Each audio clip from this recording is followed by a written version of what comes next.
bola tocada, entrou aqui pelo segundo.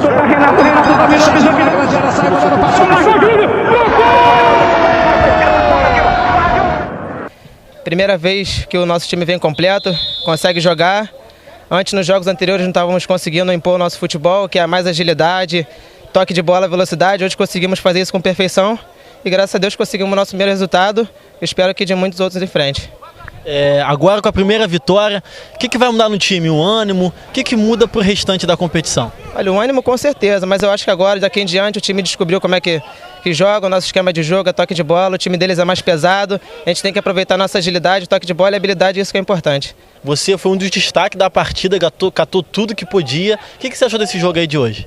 Pô, catei tudo não, cara. Foi 8-2 o jogo. Pô, mas é assim mesmo, a gente se diverte, que é o mais importante. É pra perder, mas perder jogando o tempo todo, lutando na bola e assim.